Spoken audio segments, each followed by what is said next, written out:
إذا زلزلت الأرض زلزالها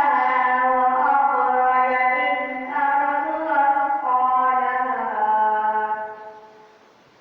وقال الإنسان ما لها يومئذ تحدث أخبارها بأن